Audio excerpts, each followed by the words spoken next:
students, today I will be delivering you a fast and quick revision tip for the geography chapter number 3 water resource class 10th. तो basically हमारा chapter start होता है कि किस तरीके से hydrological cycle help कर रही है. मतलब इसमें हमें बेसिकली बताया गया था कि हमारी अर्थ पे कितना सारा पानी अवेलेबल है. फिर हमने हाइड्रोलॉजिकल साइकिल के अंदर कुछ टर्म्स पढ़े, जैसे कि पानी का एवेपोरेट होना, एवेपोरेशन, कंडेंसेशन, क्लाउड की फॉर्मेशन होना पानी का ठंडा हो गया, and precipitation means rainfall plus snowfall. Then हमने इसके टॉपिक सेकंड में पढ़ा कि वाटर स्कार्सिटी है क्या और मैनेजमेंट कर कैसे सकते हैं. बेसिकली वाटर स्कार्सिटी क्या है? वाटर स्कार्सिटी टर्म मीन्स कि पानी की या पोर्टेबल पानी की जो हम ड्रिंक कर सकें या यूजेबल पानी की हमारे पास कमी हो रही है, that is known as water scarcity, right. तो वाटर स्कार्सिटी किन किन कारणों की वजह से होती है? कारण क्या है वाटर स्कार्सिटी है? One is unequal access, another one is over exploitation, then is over utilisation या एक्सेसिव यूज जिसको हम कह सकते हैं. Then one there comes irrigated growing population is also one of the causes of the same. Growing population किस तरह से कोज है? उसके भी दो तरीके हैं. देखो, इंडस्ट्रियल और डोमेस्टिक यूज़ बढ़ेगा. डोमेस्टिक यूज़ बहुत ज़्यादा बढ़ जाता है जब पॉपुलेशन ग्रो करती है. प्लस अगर पॉपुलेशन बहुत ज़्यादा लार्ज होगी तो फूड भी लार्ज नंबर में हमें बनाना पड़ेगा. फूड भी जो प्रोडक्शन होगी that would be in large number. और इसलिए ये भी कहा गया है, एक बहुत इंपॉर्टेंट लाइन है, याद कर लो, irrigated agriculture is the largest consumer of the portable water या फिर ऑफ द वाटर अवेलेबल. ठीक है ना. फिर हमने पढ़ा कि किस तरह के से अगर हम ज़्यादा ट्यूबवेल्स जगह जगह पे सेटअप करते हैं गांव में तो उसके इम्पैक्ट्स क्या क्या होते हैं. तो first impact water table less होगी या फिर ग्राउंड वाटर लेवल कम होगा, वाटर अवेलेबिलिटी कम होगी, प्लस फूड सिक्योरिटी भी अफेक्ट होगी कहीं ना कहीं. देन वी रेड अबाउट इसका एक कोज है बैड वाटर. हाँ, उससे पहले हमने MNCs के बारे में पढ़ा, मल्टीनेशनल कॉरपोरेशंस जो कि बेसिकली हमारी कंट्री में बहुत बाद में आई हैं. लाइक ब्रिटिश रूल के समय पे आ गई थी, बहुत बाद में तो नहीं कह सकते इसलिए, पर आ गई थी वो. और उन्होंने आके क्या किया है, उन्होंने एक heavy water use industries setup की हैं. इंडस्ट्रीज़ जो हैं बहुत ज़्यादा हैवी यूज़र्स हैं पानी की, ये चीज़ बताई गई है. क्यों? उनको इलेक्ट्रिसिटी जनरेशन में तो लगती है, प्लस प्रोडक्शन में भी लगती है. मतलब प्रोडक्शन में लग रही है एक तो, पर इलेक्ट्रिसिटी जनरेशन भी बहुत ज़्यादा हैवी कंजम्पशन करता है उनकी तरफ से. 22% of the total electricity used in the industries is hydel electricity in our country. Then we read about bad quality of water. Bad quality of water is also one of the causes of the water scarcity in India. Bad quality of water generally means जो पानी है, surface sources जो हैं उस quality का drinkable water supply नहीं कर पा रहे हैं. ठीक है ना. रीजंस क्या क्या होते हैं? या तो केमिकल्स हों, फर्टिलाइजर्स हों, पेस्टिसाइड्स हों, and one is industrial and domestic waste जो हमने इसी सब में काउंट हो जाता है. देन हमने पढ़ा कि एक इनिशिएटिव था जल जीवन mission by government of India, जिसका दैट एम्ड एट प्रोवाइडिंग, जो मतलब बेसिकली क्या होता है, अनइक्वल एक्सेस में हमने पढ़ा कि अर्बन एरियाज़ में बहुत अच्छे से सप्लाई होती है पानी की, वेरएज रूरल एरियाज़ में उतनी ही ख़त्म सप्लाई पानी की होती है. तो उस जल जीवन मिशन का काम क्या है? उस जल जीवन मिशन का काम ये है कि वो per capita per day 55 litre tap water supply करे रूरल एरियाज़ में, ताकि एक प्रॉपर सप्लाई इंश्योर हो सके. अब हमने ये तो पढ़ लिया कि वाटर स्कार्सिटी है, इसकी मैनेजमेंट भी करनी पड़ेगी. बट मैनेजमेंट क्यों करनी पड़ेगी? अब रीजंस भी तो होने चाहिए. फालतू में मैनेजमेंट करने लग जाए तो मैनेजमेंट करनी क्यों पड़ेगी? क्योंकि अगले 2 यूनिट्स में we will read about management only. तो मैनेजमेंट करने की ज़रूरत क्या पड़ेगी? तो मैनेजमेंट करने का फर्स्ट इज़ अपनी खुद की फूड सिक्योरिटी के लिए, अपने नेशनल इकोसिस्टम को बचाने के लिए, टू सेफगार्ड आवर लिवलीहुड्स, और हमें हेल्थ हैज़र्ड्स से बचाने के लिए, वाटर बोर्न डिसीजेज होते हैं उनसे बचाने के लिए it is also important to control the scarcity of water, क्योंकि बैड वाटर भी उसका एक कैरेक्टरिस्टिक है. अगर हमने नहीं किया तो क्या होगा? अरे खुद ही सोच के देखो, पानी की एक तो ड्रिंकेबल वाटर ख़त्म हो जाएगा और पानी की जो एक्सेसिबिलिटी है वो बहुत ज़्यादा कम हो जाएगी, है ना.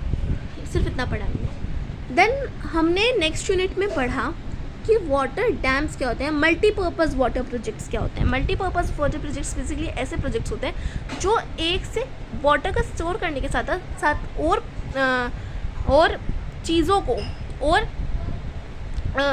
एम्स को टारगेट करके बनाए गए हैं। देखो एनसीईआरटी में इधर उधर चीज़ें गिवन है, मैं एक सीरीज़ में बताऊँगी। उसके बाद हमने पढ़ा मल्टीपर्पज़ प्रोजेक्ट्स के बारे में। बेसिकली मल्टीपर्पज़ प्रोजेक्ट्स में फर्स्टली हमने पढ़ा हाइड्रोलिक स्ट्रक्चर्स। हाइड्रोलिक स्ट्रक्चर्स की हमने एक पूरी हिस्ट्री का पैराग्राफ पढ़ा है, जिसमें हमने फर्स्ट पढ़ा श्रृंगावेरा का केस। श्रृंगावेरा इज़ नियर इलाहाबाद और वहाँ पे बहुत अच्छे हाइड्रोलिक स्ट्रक्चर्स थे। देन हमने पढ़ा चंद्रगुप्त मौर्य का case. I guess Chandragupta Maurya में बहुत अच्छे क्या बोलते हैं, बहुत अच्छी क्वालिटी का एक इरिगेटिव सिस्टम या इरिगेशन सिस्टम हमारा था। Then we read about 11th century में हमने सिरी फोर्ट एरिया के बारे में, 11th सेंचुरी में हमने भोपाल लेक के बारे में बात की, one of the largest artificial lake of its time. है फिर हमने 14th सेंचुरी में बात की अबाउट इल्तुतमिश, जिन्होंने हाउस खास बनाया था near Siri fort area to supply the water in Siri fort, है ना। फिर हमने आई गेस 1 सेंचुरी BC की बात की थी कि 1 सेंचुरी BC में किस तरह से हाइड्रोलिक स्ट्रक्चर्स फ्लरिश हुए थे इंडिया में, किस तरीके से सिविलाइजेशंस की वजह से वो चीज़ फ्लरिश हुई थी। प्लीज़ एक बार आप उसको देख लेना पॉइंट को ढंग से, ठीक है ना।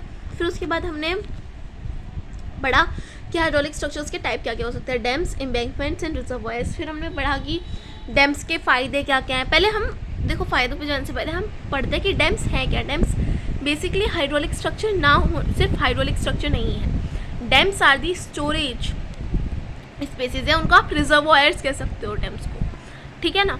फिर हमने पढ़ा डैम्स के टाइप्स कौन कौन से हैं। डैम्स के टाइप्स डैम्स के टाइप 3 बेसिस पे। One is on the material which is on from which they are built, on the purpose to which they are built, and third is the basically height of the dam.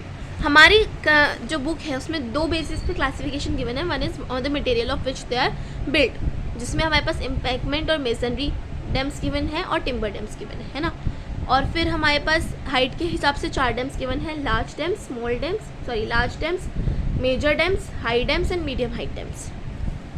फिर हमने पढ़ा कि dams के फ़ायदे क्या क्या हैं, multipurpose projects के फ़ायदे क्या क्या हैं। तो देयर फिशिंग, फिश ब्रीडिंग जिसको हम बोलते हैं, navigation, flood control, storage of water for the times of crisis. Then we do have more roles, we have recreation में हेल्प करता है, टूरिज्म जिसको बोलते हैं हम लोग, ठीक है ना। बहुत सारे एक से लग के हमने यूज़ पढ़े। फिर हमने पढ़ा कि 2 हमने मेन पॉइंट्स पढ़े। One is Bhakra Nangal project that was built on Sutlej Beas river basin. I guess this is for hydel power generation and one is for conservation of water और फ्लड कंट्रोल समथिंग करके, ठीक है ना। महानदी पे हीराकुंड डैम जो बना है that is built for the purpose of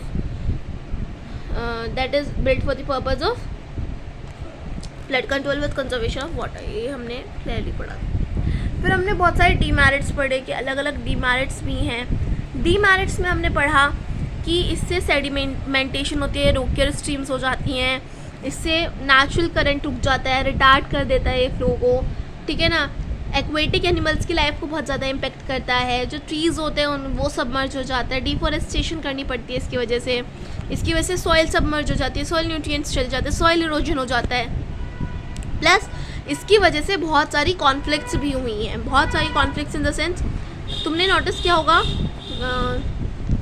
one is about Sardar Sarovar dam के ऊपर जो नर्मदा बचाओ आंदोलन हुआ था, बहुत सारी कॉन्फ्लिक्ट से बहुत सारे आंदोलन भी हुए हैं। One is Sardar Sarovar dam के ऊपर होने वाला नर्मदा बचाओ आंदोलन। नर्मदा बचाओ आंदोलन बेसिकली क्यों हुआ था? नर्मदा बचाओ आंदोलन एक नॉन गवर्नमेंटल ऑर्गेनाइजेशन है जिसमें हमारे पास फार्मर्स थे, ट्राइबल पीपल्स थे एंड ह्यूमन राइट्स एक्टिविस्ट वगैरह थे, सोशल हेल्पर्स थे हमारे पास। Reason was, first focus was कि ट्रीज़ जो हैं उनको सबमर्ज होने से बचाएं एंड द रीफोकसिंग ऑन जो पीपल डिस्प्लेस हुए हैं उनकी रिहैबिलिटेशन में हेल्प करें। ये किसके ऊपर होता है? सरदार सरोवर डैम के बारे में एक बुक छोटा सा मैं उसके बारे में दे दिया है। सरदार सरोवर डैम बेसिकली एक डैम है जो हमारी नर्मदा के ऊपर बनने वाला है एंड नर्मदा रिवर के ऊपर ये 4 स्टेट्स में बनने वाला है, मध्य प्रदेश, महाराष्ट्र, राजस्थान एंड गुजरात। और इसने इनिशियली गुजरात के 9,400 something villages and I guess 173 towns something cover किए हैं, और राजस्थान के 120 की काउंटिंग में कुछ विलेजेस, ठीक है ना। फिर हमने पढ़ा अबाउट कि किस तरह से it has also rise the conflict between the people.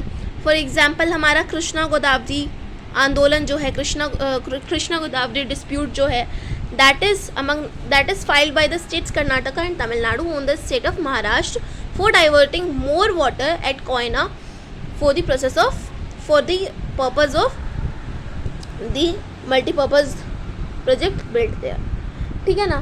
फिर हमने पढ़ा कि इसके और भी डिमेरिट्स है, जैसे वाटरबोर्न डिसीजेस हो गई, ठीक है ना। इसमें अगर इसके मदद से हम लोग इरिगेशन करते हैं, सैचुरेटेड सॉइल हो जाती है, न्यूट्रिएंट नेचुरल फर्टिलिटी लॉस हो जाती है, बहुत कुछ हमने इसके बारे में डिमेरिट्स में पढ़ लिया।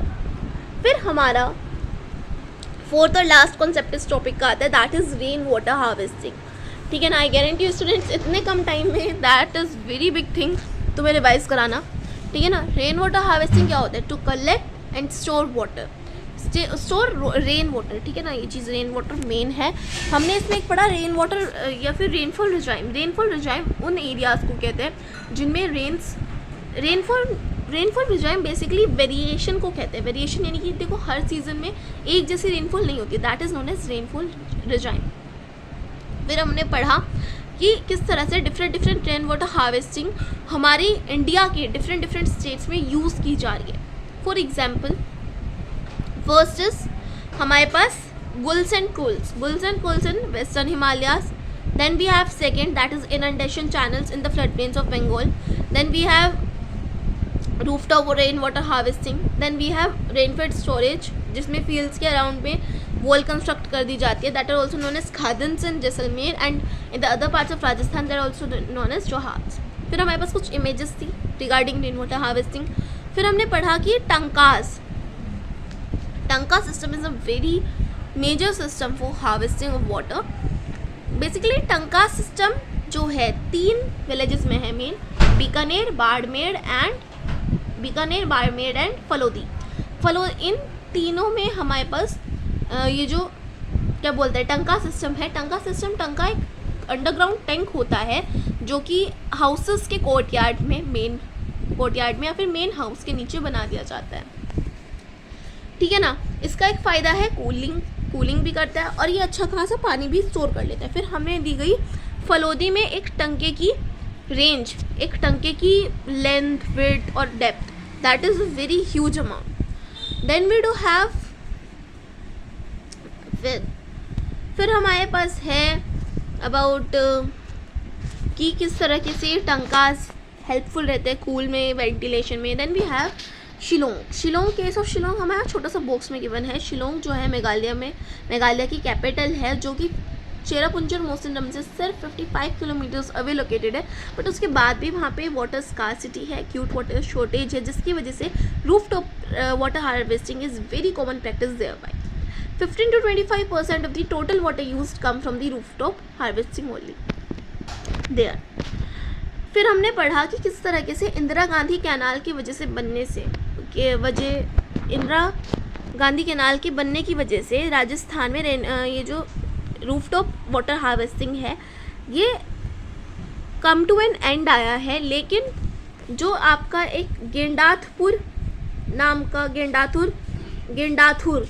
का एक विलेज है, दैट इज़ इन मैसूर इन कर्नाटका, जिसने रूफटॉप वाटर हार्वेस्टिंग को एक बहुत ज़्यादा एफिशिएंसी के साथ कैरी किया है। 200 हाउसेस ने वहाँ पे ये चीज़ इंस्टॉल की है।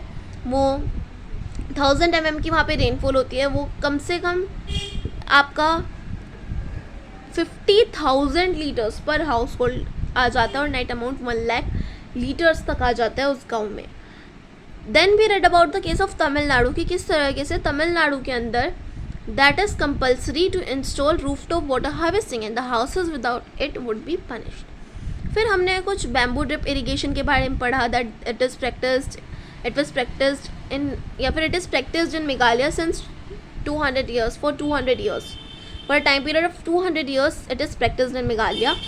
देन वी रेड अबाउट कि किस तरह से इसमें 18 to 20 लीटर्स इनिशिएट होता है पानी और चलते चलते चलते चलते वो लास्ट में तुम्हारा हर प्लांट साइट पे 20 to 80 ड्रॉप्स पानी पर प्लांट साइट ड्रॉप होता है। This is very important for MCQ, तो कर लेना। And thank you so much, this was the whole rapid revision for the chapter water resources. I hope it would help you in the last 15 minutes of your geography exam. Bye bye.